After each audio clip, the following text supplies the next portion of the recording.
our big thing that really sticks in our mind is we became assistant chaplains. The chaplains need to be on duty 7 days a week. The chaplains do have families. They were leaving the hospital without a chaplain on the weekends. So we became the weekend chaplains on Saturday and Sunday. It was fun. We went, first of all, we went to the newborn baby unit. Saw those adorable, beautiful little people that have just come from our Heavenly Father's presence. We blessed the families. We blessed the babies. We went to the ICU. If anyone would like to have prayers, we gave those for them. We visited and prayed with the sick soldiers, those who had just come back from Afghanistan, who were not so badly injured. If they're badly injured, of course, they go to Walter Reed, but if they had injuries that they would recover from in a short period of time and be back on the job at Fort Stewart, we visited them also, and visited the sick dependents and retired military personnel. But the place where we spent most of our time was in the behavioral unit. Now, we were kind of scared when we first started doing this. There are a lot of attempted suicides in the military for a variety of reasons, or people just may be mentally ill. And the hospital at Fort Stewart had a behavioral unit there. Now, Grandma and Grandpa, with our white hair, could fit into that role really nicely. Charles had just turned 79 the day he turned 79 the day we arrived there. And you know, a lifetime of experiences with real living and with families and with people, we could be very sensitive to these needs that these people had.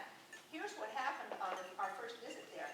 We were kind of nervous, and we packed up a bag that had a Quran in it and some other religious materials. I think we had a Book of Mormon in there. We left the Bible.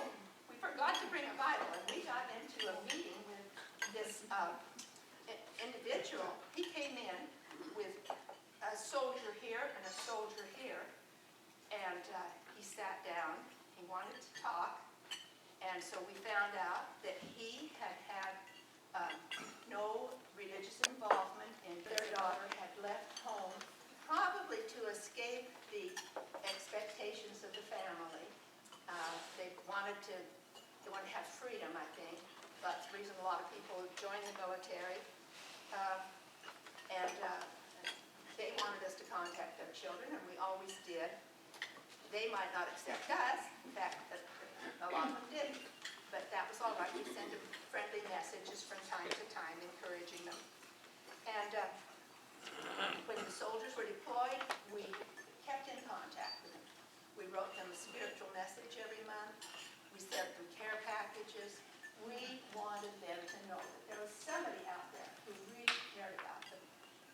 And we had a lot of military people in our homes encouraging them to make friends with each other. You know, when you're a mobile society, it's real easy not to connect with anybody else. And so we had a lot of fun doing that. What we said to everybody was, how can we serve you? That's what we wanted to do, was to serve. The military life is very rigorous, particularly in the Army. We were working with the infantry.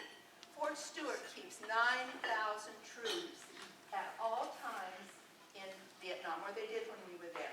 And not Vietnam, Afghanistan, sorry, wrong war.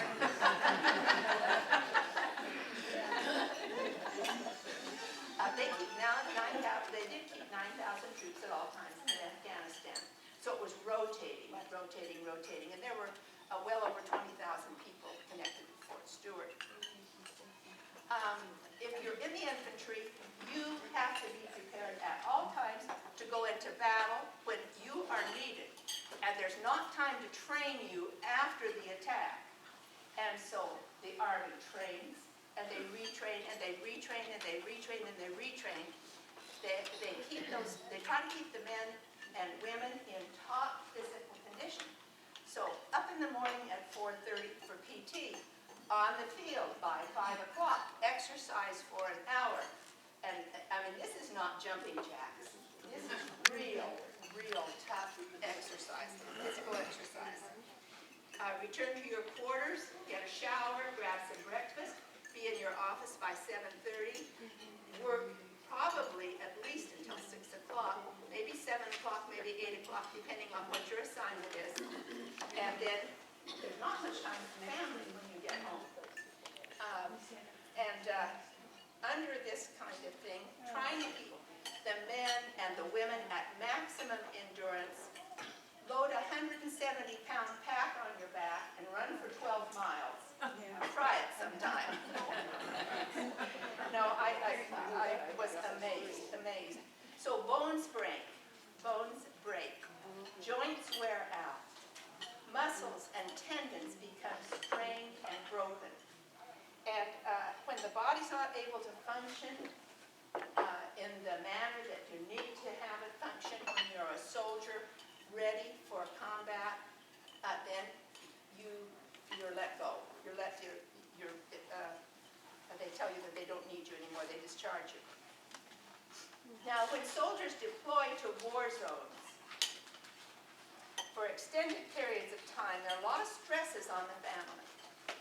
When we go in that new baby unit, I think every time we went in, there was at least one woman who had had a child and her husband was deployed. The husband's not there to hold the hand, to take care of, to give relief to the new mother. Soldiers, as I told you, are often called for special training, retraining, where they take a whole big group of them, take them over to Fort Polk, about 400 miles away, and let them go through exercises there, live outside, and be ready for what might be ahead of them. So when someone in the family, and this could be a man or a woman, is called to mobilization, it's going to leave the family, the people who are left behind, having to do it all. And let's just say that it's a man who's in the Army and his wife is left behind. There's a lot of anxiety in the heart of the person who is left behind. There's a lot of anxiety in the soldier. Is he going to come home in one piece? And so this can be pretty overwhelming. We knew that Lieutenant Jensen was going to deploy in a day or so, and we went over to his house to see if we could be of service in any way.